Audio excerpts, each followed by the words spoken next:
Hey everyone, welcome back to the Positive Money Project. Today we're going to be talking about something that affects millions of people and maybe even affects you, and that is debt. If you're feeling overwhelmed by your outstanding debt, whether that be credit cards, student loans, mortgage, a car loan, we're going to address it today. I'm going to walk you through a proven step-by-step approach to pay off all of your debt once and for all. By the end of this video, you're going to have a clear action plan that you can start implementing immediately. If you're new here, I'm Julie, a former investment banker turned finance coach, and your favorite finance sis, here to help empower you when it comes to money and help you attain financial freedom. So let's talk about how to get out of debt and stay out of debt for good. The first step of getting out of debt is the hardest. You need to face the reality of the situation that you're in. Most people who are in debt, especially if it's a lot of debt, avoid the situation altogether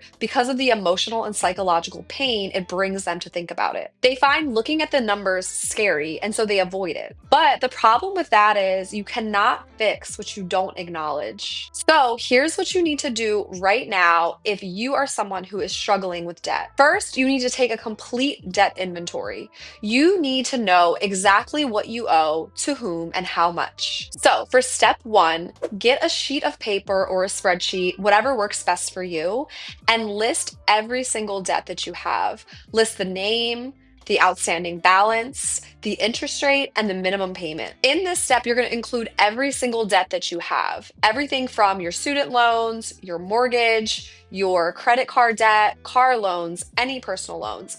Every single debt that you owe, write it down. This should also include any money that you borrowed from family and friends and that you need to pay back. Once you have this complete list of all your debts, you're going to add up the total. And I know this sounds scary. It might seem a little overwhelming at first, but it's really important to capture the full picture of what you owe. The number might be bigger than you expected, but knowing it is going to empower you to take action and do something about it. Once you've added up the total of everything that you owe, all of your debts that are outstanding, you're going to do the same thing for the interest rates. Add up all of the monthly interest payments that you owe as well. This way you can see how much of your money is going to interest every single month. The reason why you're adding up the interest payments that you owe every month is to use this number as a motivating factor.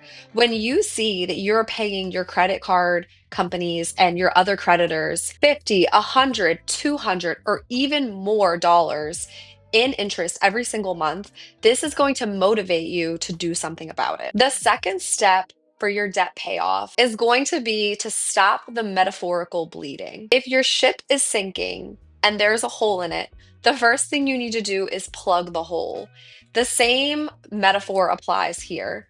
If you continuously add to your debt, you're never going to pay it off. So the first thing you need to do is stop charging money on your credit cards. Stop taking out loans and start paying off the money instead. In order to stop the bleeding, you need to get rid of your cards. Don't close your accounts because that's going to negatively impact your credit score. You need to stop putting money on the cards and get rid of the physical cards so that you're not tempted to use them. If you don't already have an emergency fund, keep one or two cards so that you have them in case of emergency. The rest of the cards, cut them up and get rid of them. For the card or two that you do keep, put it in a safe place inside your home. Do not keep it in your wallet or purse because you're going to be tempted to use it. Once your cards are cut up and the temptation is removed, you're going to start thinking about what your spending triggers are. I talk about this a lot in my other video about psychologically self-sabotaging your finances. But essentially, you want to figure out what triggers you to spend money. Do you buy things when you're bored? Do you get lazy at home and order takeout way too often? Figure out what it is that tempts you to use the cards and then set up systems and processes in your life to help you avoid making those impulse purchases. Another thing you might want to consider doing is switching to a cash-only system. Studies show that when you have to take cash physically out of your wallet and pay it to a store or a vendor, it triggers something inside of you and encourages you to spend a lot less. Swiping a card is way too easy, or clicking a button to pay electronically is way too easy. Remove the apps from your phone. Try to figure out ways to resist the temptation that keeps pulling you back into this debt. If you're adamant about using credit cards for some purchases because you like the rewards that you get, for example, that's fine, but make sure you just keep one card or maybe two cards available for specific purchases that are linked to your rewards and that are going to pay you back. All the other cards, get rid of them and avoid using them. The goal here is simple. You want to avoid adding any new debt to the debt that you already have. Once you have all of your debts listed and you know what you're working with, and you also have your spending triggers identified, the third step is to build your mini emergency fund. I know you're probably thinking, what do you mean a mini emergency fund? I want to pay off debt. What does saving have to do with that?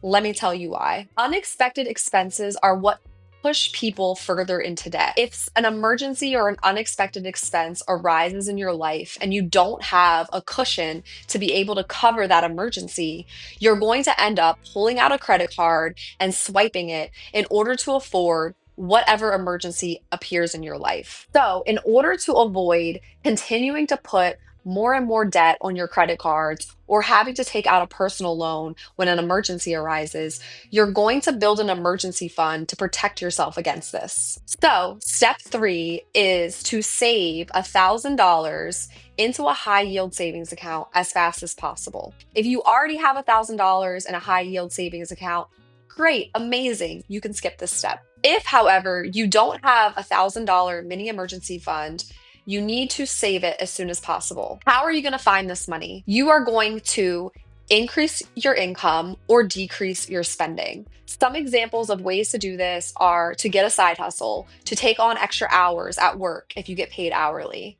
or to sell stuff that you already have inside your home that you're not using. You could also cut down your expenses to the very bare minimum for a month or two to find that extra money to save it into an emergency fund. Once you have the $1,000, you're going to want to put it into a high yield savings account, and you're going to want to put it into an account that's not linked to your checking account and that's a little bit hard for you to access.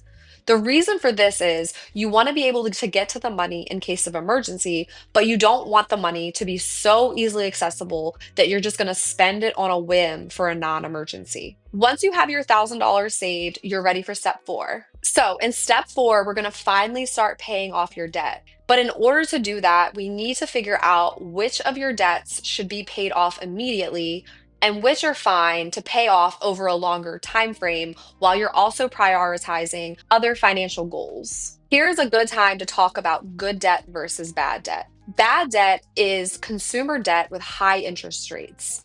Examples of this are credit cards, car loans, personal loans, and of course, the biggest culprit, payday loans. This type of debt should be paid off immediately. The interest rates are usually astronomical and they are eating away at your financial future. This debt should be attacked immediately and intensely. Good debt may not need to be paid off as aggressively.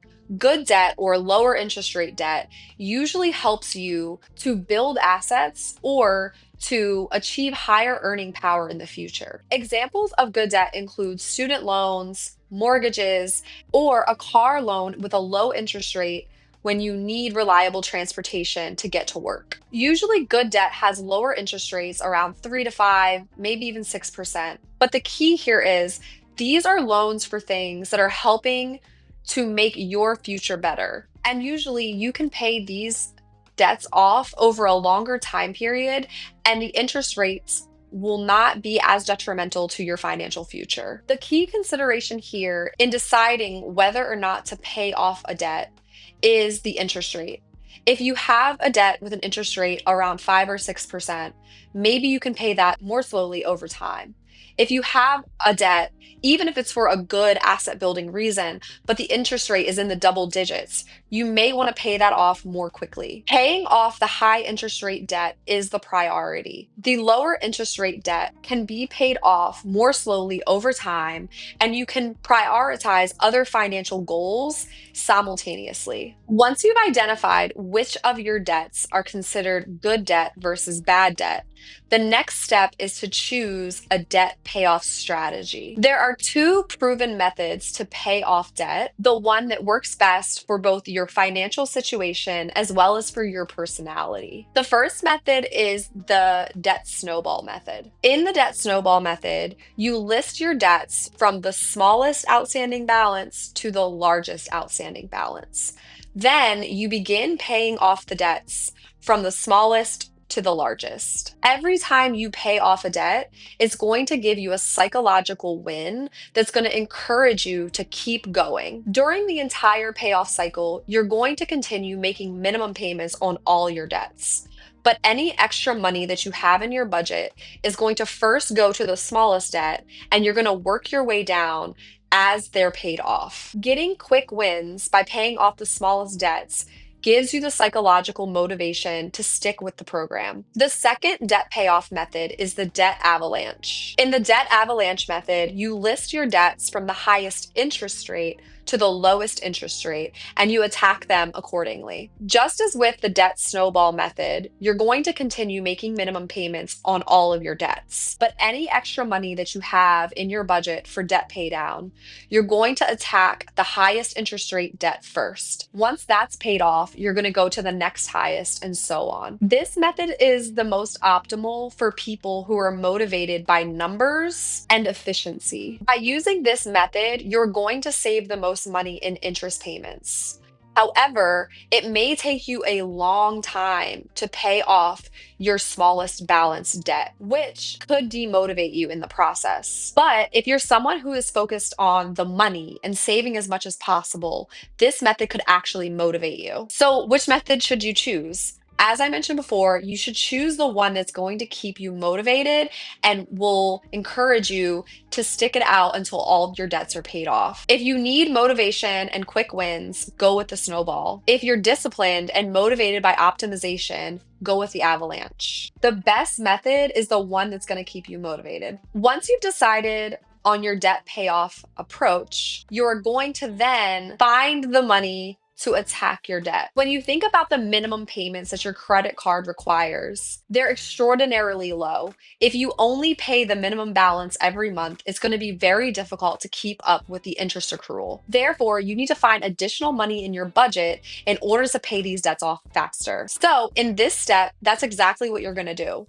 You're going to create a budget and you're going to figure out how you can create additional income or lower your expenses so that you have money left over at the end of the month to put toward your debts. Examples of ways to increase your income are getting a side hustle, doing some gig work like driving for Uber or Lyft. You could tutor, you could sell items online, any type of side hustle that you can pursue in order to increase your income and then put that money toward debt. You can also decrease your spending. See where you can cut corners, see if you can spend less month to month in order to put money toward debt and get yourself in a better financial position. You're also going to use any financial windfalls strategically. For example, if you get a tax return or a bonus at work, or you just magically get money in the mail, such as from a lawsuit or a gift from a family member or friend. Put that money toward your debt to help make your snowball or your avalanche move faster. It's important to consider making some sacrifices in this step.